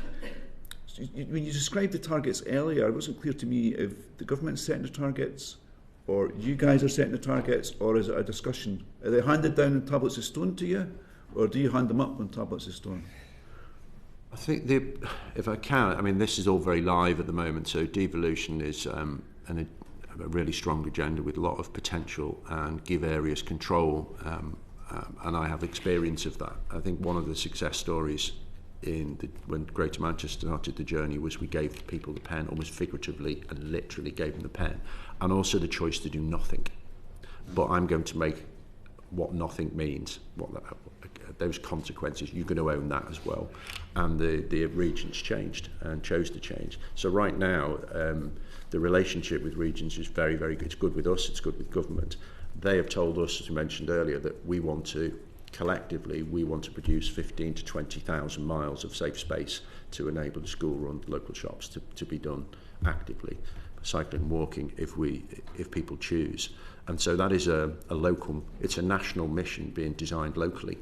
And I think that's a really exciting proposition because people want the same outcomes for their communities. But if it's locally driven, it's much more likely to stick. And then national government can then empower and aid local government to deliver that. And I think that's the kind of discussion we're part of at the moment. And I think that's got real potential. The department sets the targets. They are talking to us about what's deliverable, clearly, because, I mean, within the context of whenever you're designing or delivering something, from the perspective of somebody who used to have to deliver civil engineering schemes, if you set somebody a target that isn't achievable, what is the point of the target? And so ultimately what DFT are doing at the moment is making sure that they're discussing with us and regions and others what is deliverable within the context of different scenarios, and the targets will have to flow from there. And their target of increasing public transport use is explicitly going to help you, isn't it? I mean, that won't cost you any money, but it's really going to help you. And it's about whether or not those targets sit alongside each other. Because they're underfunded as well, yeah. I hope when that discussion has taken place, the clarity is visible in outcome frameworks for devolution deals. I think that's really important, that areas are allowed to, you choose, you understand how to do it, but we've agreed that this is what you are going to achieve. I would be very supportive of that approach. I get just one tiny one. A thing that's come up quite a few times is the increase in use of car, the vehicle kilometres, that's rising. You've made that point a few times. In Scotland, we have a target of reducing the vehicle kilometres by 20% by 2030. It's unfunded, there's no real strategy to deliver, but the target is there's an aspiration. Do you think the government should do something like that? And because that would be a big boost to your agenda, wouldn't it?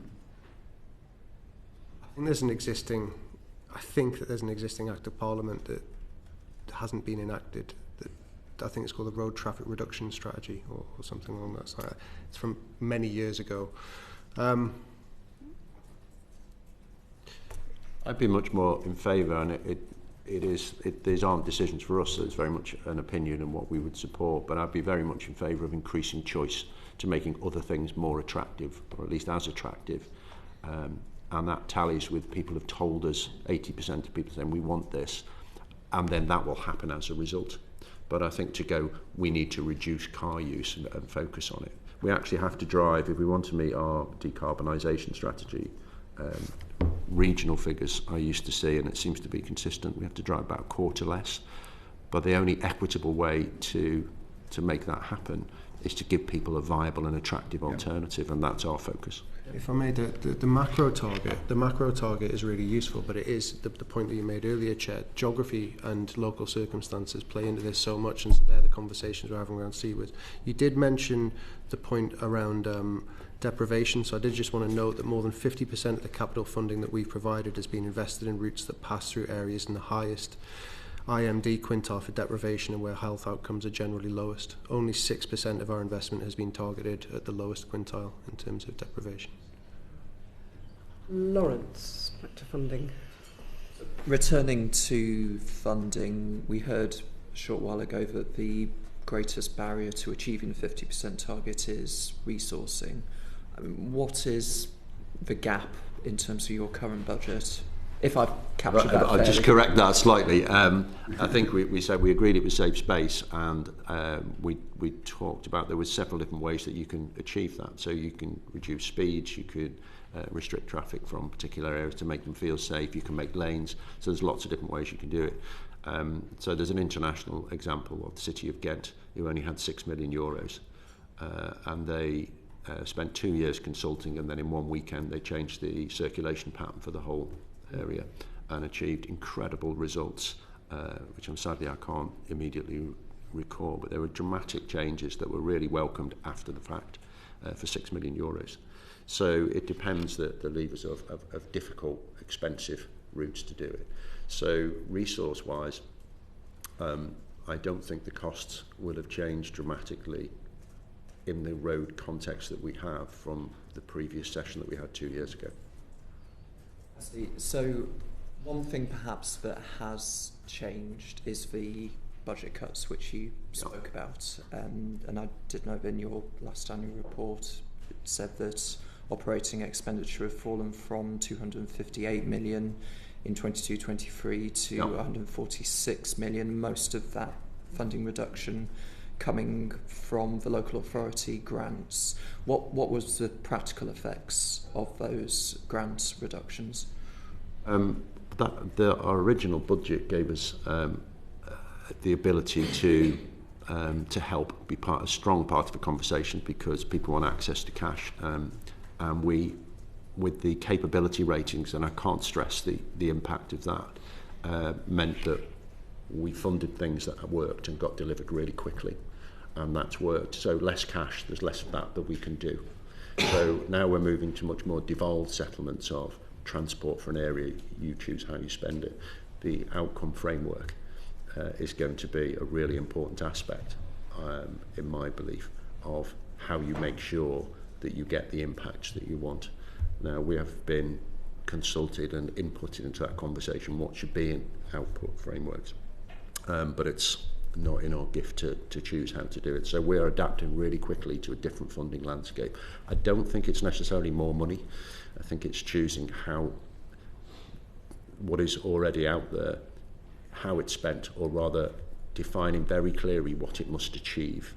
And the outcome is the most important thing, what it must achieve, and let regions do it. And they'll gravitate towards a lot of the same methodology because there's a lot of commonality, and I think that's key. But consistency is more important than the quantum. The fact that it is here and it stays here and you can depend this will be a priority for a decade or more, then local authorities can build capacity and gear up to do that, which is exactly what London did, who's the only place in the country that's had multi-year funding. I think, I won't speak for others, but I think we do understand the importance of long-term certainty in funding, but just returning to those in-year budget reductions for 23-24, is it accurate to boil it down to say that those projects not proceeding meant that fewer people are now cycling and that 50% target is harder to hit? Yes, it's made it extremely hard to hit those targets, and there'd have to be some quite significant changes in terms of policy or funding to be able to meet it by 2030. But we still have a massive pipeline of schemes with local authorities. They still have their network plans. We've just slowed right down on the delivery without the commitment to deliver it. Commitment in terms of consistency and the funding itself. And just final questions. I'm conscious that colleagues may want to come in on this topic. In terms of your role as a statutory consultee, how stretched are you in terms of all the planning applications and other topics you may be asked to take a view on? Well, the team of caseworkers that we have in the planning team is only 9 people, which compares to National Highways 50 or more, and we don't have a consultancy spend associated with it either. Despite that, in the first year of operation, our team responded to 99% of planning consultations within statutory timescales. The thing that I would note about the approach that we took to the planning system, and where we were given a role in development management such to the point that the proposals that people are coming forward with are very much set in terms of this is what we're coming forward with. As such, if we'd entered into the system and tried to say you need to redo absolutely everything, you would have lost all credibility with the development industry, because they would be saying, we've been working on this for 3 years and you've literally just turned up and are telling us to do it differently. So there has been an element of building both credibility with the development industry and with local authorities, making small adjustments, making sure that things like cycle parking is actually in appropriate locations or even included at all. Those kind of things that actually just play to what the development industry have been saying, that this is what they want to achieve anyway. So we've done what we can within the context of where we're at. We did a 1-year review of our performance in the planning system, which was independently done by a planning consultancy called Litchfields. That's made recommendations both about our current performance but also about the extension of our role into pre-application, which is a much better place within the planning system for us to be able to work with developers to deliver the right things. That's been supported by those who took part in the one-year review. And so we've been stretched, certainly in terms of the resource. We don't have the same amount of resource as some of the other statutory consultees in the system, but despite that, we've responded on time to more than 99% of our consultations. Sorry, Ollie wants to come in. Yeah. Yes, just a quick supplementary on funding. Very much agree with what you said about need for consistency and long term. But can I push you just a little bit more on what you said about the amount not being important or not being the main thing? Ahead of the autumn budget, 18 organisations, including the Association of Directors of Public Health, Cycling UK and the Ramblers, to give some examples, called for 10% of the transport budget to go on walking and cycling compared to the current 2% in England. Do you think that's a reasonable call, and would you support it? Well, it's 10% of an unknown figure at the moment. So I said last time we were here that it would cost over a period of time 8 billion to actually address it in a focused way. So doing the majority of your work in densely populated urban areas, I think that still roughly holds true. I think where we've avoided talking about the actual quantum is there is money in the system. It is regional. It is for integrated transport and providing more choice for people. I think the money is there. It's more a case of how it is spent. So to a degree, when you say 8% of budget, but that budget is now devolved, so those regions will have to agree what their priority is. So some people already have what they need, mainly to spend less and more on trams and buses and trains to actually connect, whereas other areas don't have that big infrastructure, and that's where the majority should go. So there needs to be some balancing, I think, through throughout the system, regionally driven and negotiated. Okay. Very quickly. Yeah. So just to return to planning, earlier you were talking about how you were training up staff in local authorities. So two parts of this question. Does that include planners? I'm sure it does. And as well as commenting on planning applications, are you also trying to inform the development planning policy both nationally and within local authorities? Because stronger planning policy would mean you would be less need for you to intervene in theory. So to your latter point, what we have done is we did a pilot project on local plans to determine how strong different local plans were and what approaches could be taken to a new round of local planning to ensure that active travel was embedded. We've produced a guidance document that we provided to local authorities on that. But that is the point. That is where we feel that we would add the most benefit in terms of supporting the planning system and supporting the ambitions in terms of housing and growth and so on, is to get in at that earliest location. That's not just our view, that is the view of the development industry who we've talked to a lot about this. One of the other points that they often make is the point about consistency, not necessarily on funding, but of expectation in terms of standards of highway design as well, whereby that can often, because of the fact that local highways authorities are responsible for what they determine to be adoptable standards, they can vary from one side of the road to another, and that's not as efficient as it could be for the development industry. But yeah, so we focused on where we were given a task, and we focused on delivering it to the best of our ability, while also making the case for how that task could extend in scope or change in focus to deliver better outcomes. Training for planners, you have the capacity to do that? Or well, we have done that. So before we started, we went around the country, we did 10 road shows, and we invited members of planning from every single local authority in the country so we could introduce them to what we were going to do, how we were going to do it, and then we followed it up about 9 months to 12 months later across the country again to make sure that we were providing training in the latest toolkit that we did. Our original toolkit that we released had 32 different criteria. It was incredibly thorough, but it wasn't as pragmatic or practical as it could have been for local authorities. So listening to their feedback and the feedback of the development industry, we made changes within a year, reissued our toolkit, and it's now being used up and down the country. That only has 10 criteria now, and we've trained them in how to use it. When we're talking about planning, you don't just mean town planners. Does this include the engineering and the on the ground scheme design?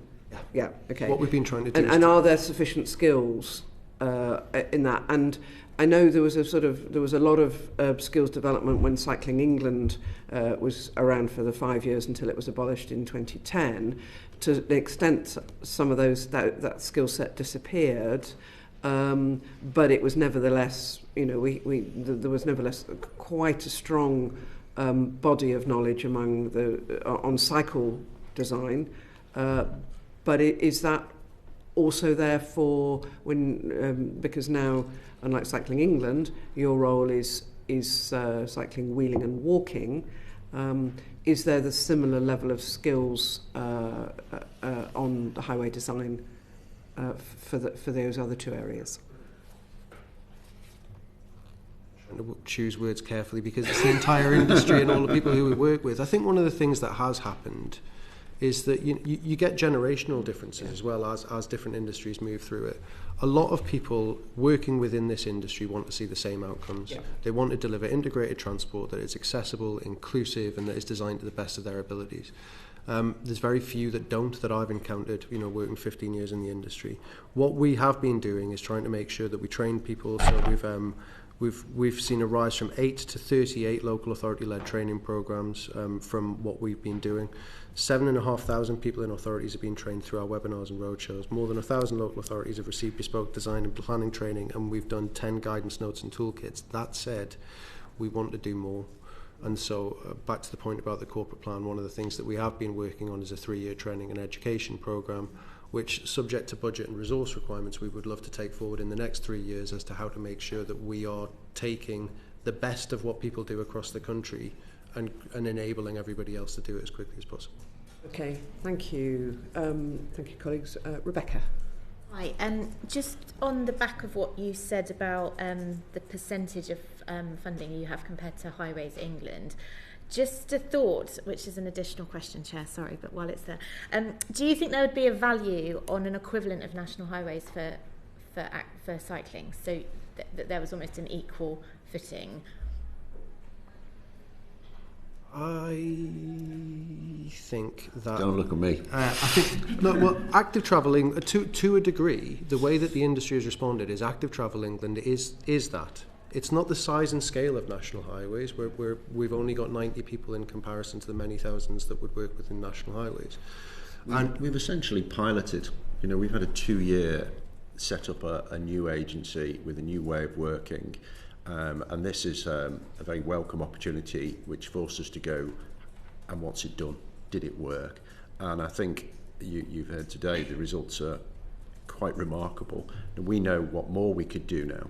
And so going down into pre-application work is what everybody in the planning building industry want. They want to know in advance how to pass the homework question.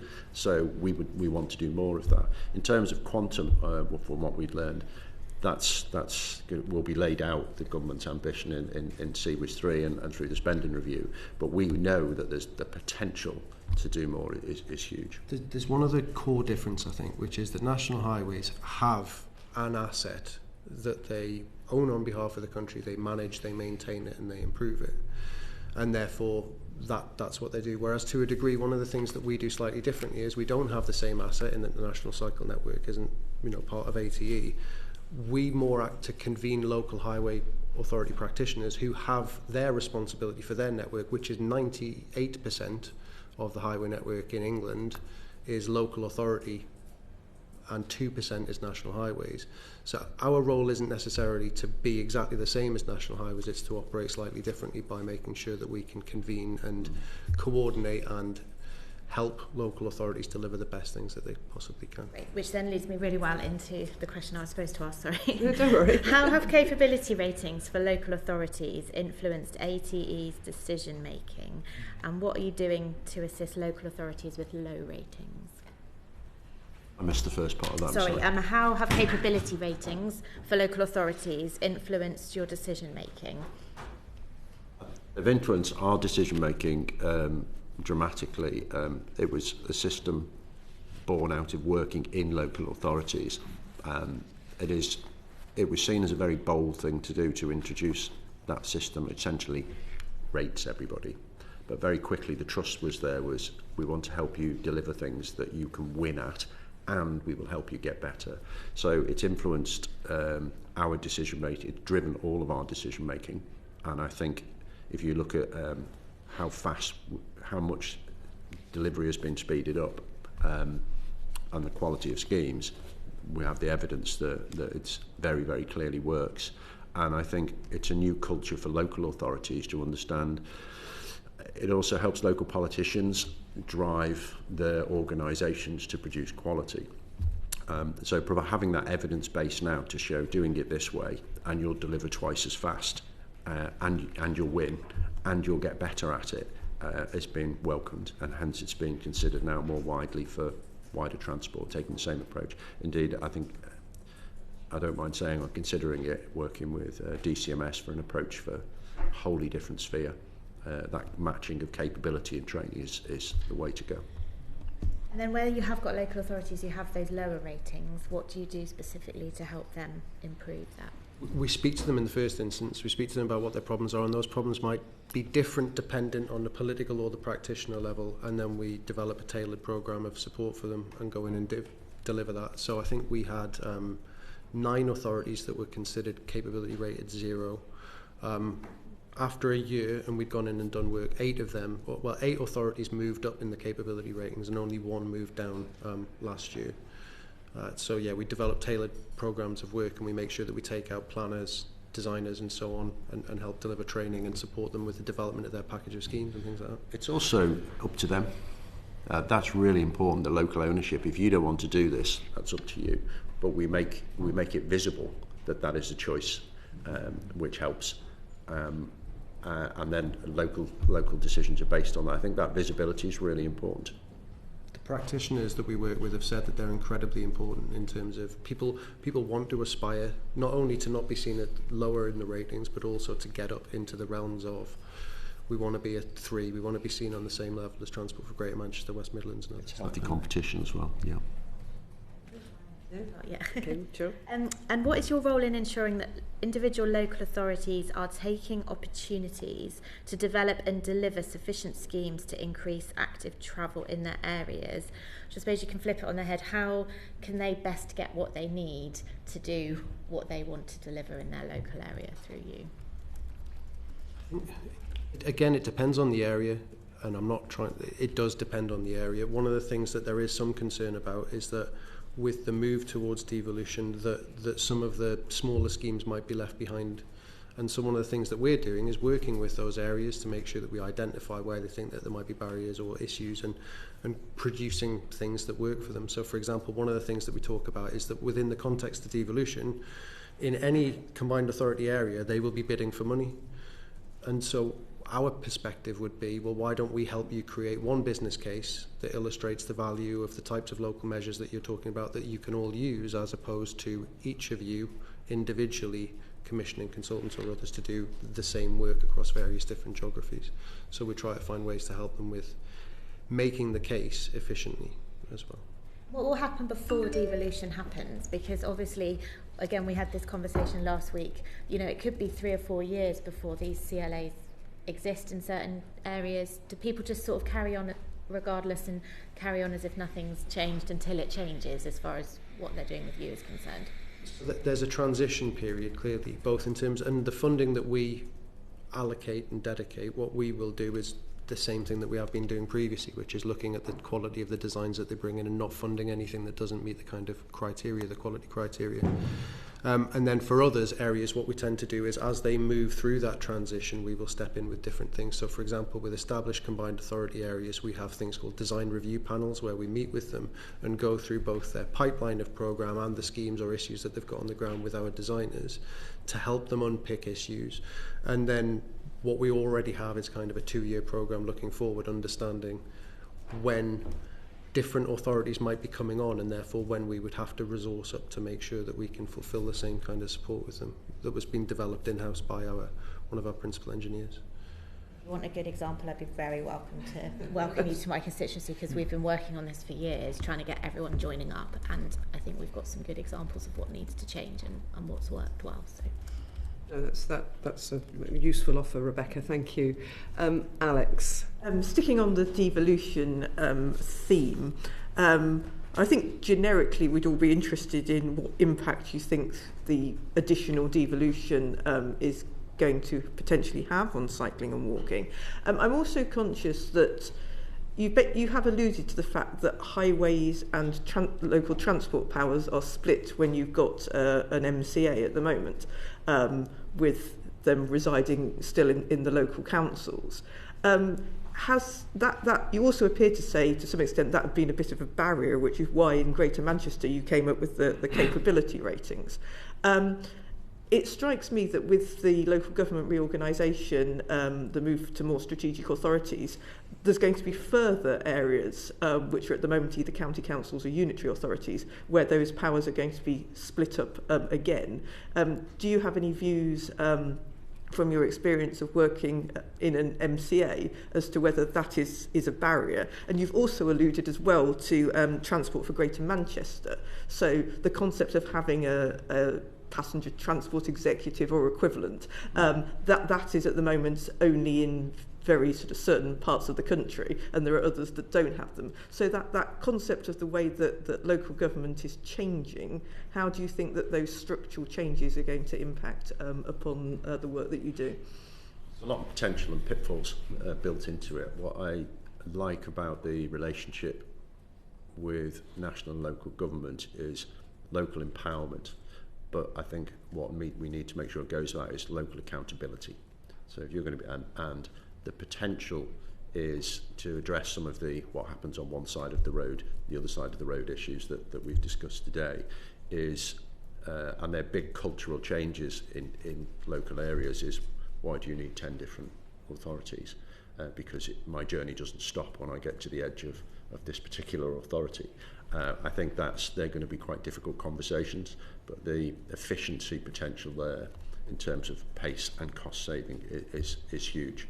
And they are not in our remit to work out. I think we have set up to be very adaptable to work within the confines that we've got. Devolution, I think, brings with it a lot of change and there's quite a few risks in there. And I think we're right in the middle of working through that now in the white papers going back and forth. Two points I'd like to bring out, if I may, is that within the devolution white paper, it notes the fact that mayors can ask ATE to undertake a capability rating of their constituent authorities, which is an interesting approach, which hasn't, at the moment, the capability rating applies to the entire area as opposed to constituent areas of it. And the white paper explicitly makes reference to the fact that mayors can do that so that they can understand their own patch in terms of delivery. The other thing that it notes is that while local highway standards will remain with local authorities, that mayors are encouraged or enabled to look to align them, which could help with the consistency point of design standards that I was referencing earlier. Sorry, Graham, if I might, there's a wider efficiency that could be considered here. There's an awful lot of local authorities producing their own guidance, when we could have more explicit or an agreement or direction to use a national guidance, so there's a consistent level of service for the public wherever you are in the country. And I think local authorities might welcome that. But we see an awful lot of guidance, and it often contains the same stuff for people trying to create some consistency. But a picture, I think, could be taken bigger. I think welcome that. And obviously with this changed landscape, presumably you're working through how you as an organisation are going to have to work differently. Have you thought about whether you might need any additional resources, additional powers? Maybe you need fewer, I don't know. What's your thinking on that at the moment? Looking at so we touched on a few things like very, very simple measures like side road zebra crossing markings, the things that would be really helpful. But we also have a lot of powers that we aren't using fully yet, and I think there's a lot can be done with what we've got if we use it more effectively. Within the system, I think more regulation and powers takes time, and it's not always the answer. I think, well, what have we got that if we dialed that up properly? The very obvious one and simple one is controlling speed, which we know is a major cause of danger and a major cause of people feeling unsafe. So controlling speed effectively would be, have a massive impact without changing any powers. Okay, thank you. Now we're going to move on to wider policy influence. Ollie. What influence has Active Travel England had on the current changes being proposed to the National Planning Policy Framework? Well, again, I would reflect that it's the Department for Transport that's responsible for policy, so most of the engagement will have taken place between Department for Transport and MHCLG.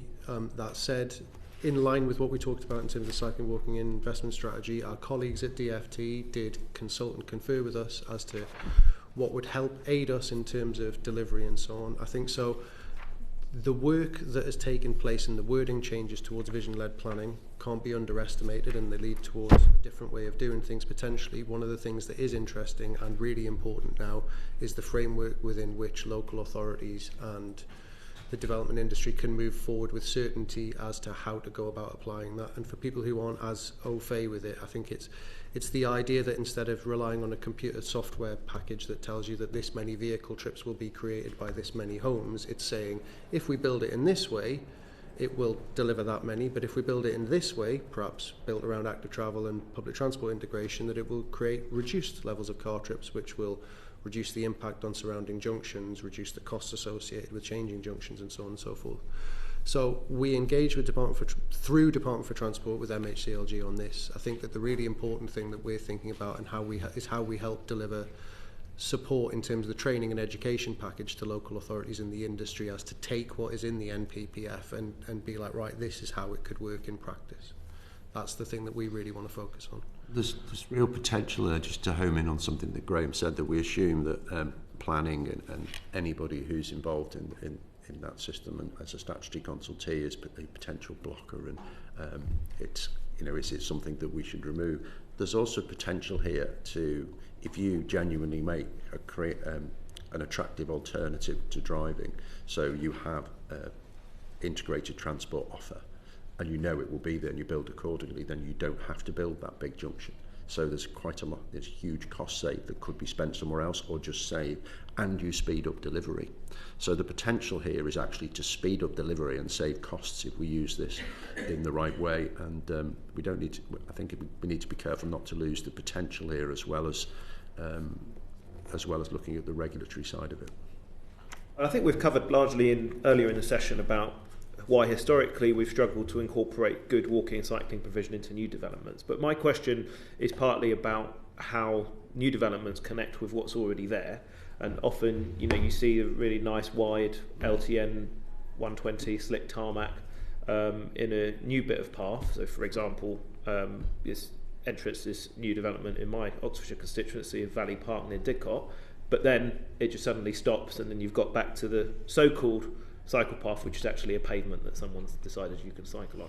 I mean, how do you think the planning system can be used better to make sure that improvements, good quality infrastructure is put in, not just in those new developments, but they're leveraged to also get improvements funded and delivered as part of those in what already exists?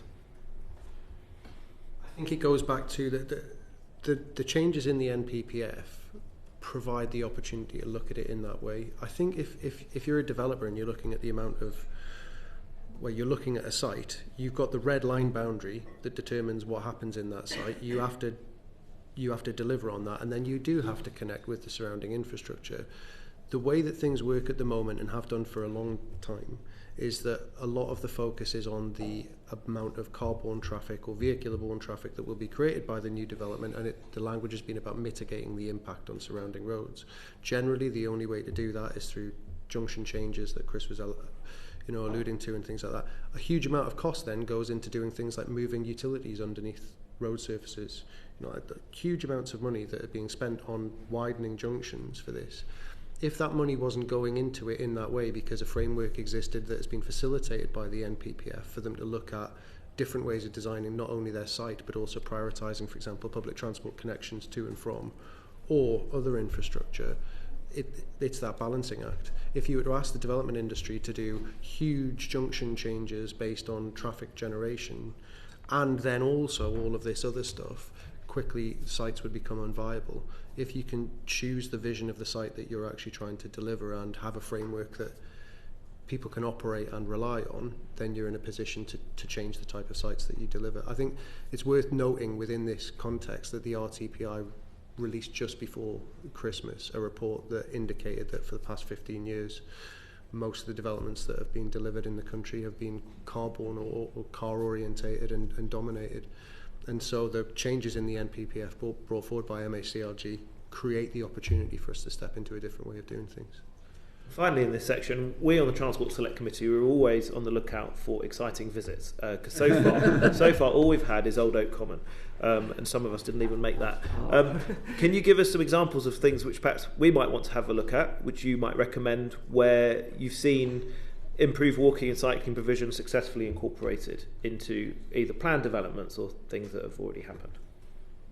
I think for an example of how this can work in our country, and I actually mentioned it earlier, is just outside Ipswich, Kesgrave School, because it's not clever, it's not pretty, a lot of it's shared use path, but it works and it's connected and it's become part of the community. So they have a school which has lower than average body weight, higher attendance, after school attendance, and that's 800 to 900 kids a day riding in. That's worth looking at. That's just operating on and there's a few examples like that around the country that are worth seeing.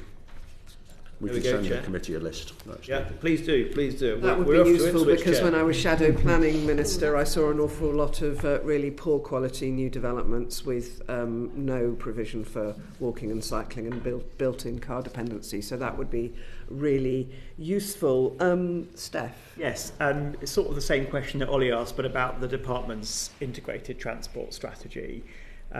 Just sort of do my little rant as I trailed earlier on. I remember in a previous life appealing to planners about a development that was lots of different red line boundaried settlements, 1,800 houses, the absolute essential need to design the whole scheme around a wide avenue for active travel going from the heart of the scheme to the heart of the town and connecting into transport options. And I just received a blank, dead-eyed stare in disbelief that I should suggest anything so ridiculous. With that in mind, and with what you've already said in response to Ollie, I guess I'm interested in what input you're having into the integrated transport strategy. What are your priorities for it? Maybe start there, please. Yeah, well, as mentioned right at the start, quite a big influence in that the ATE CEO is looking at that strategy now. He's actually tasked by his on secondment to DFT to actually go and look at it. And I think now that's a big change, I think, that the agency has made, is being part of conversations, and this is a demonstrable impact that's being had, and a true understanding that where does the client base come from for buses, trams and trains, how do they get to it? Yeah. So this is the unspoken of foundation of a functional public transport system, and it's seen regionally. We've mentioned the B network in Manchester, and now that learning is being taken nationally, and that integration is absolutely critical.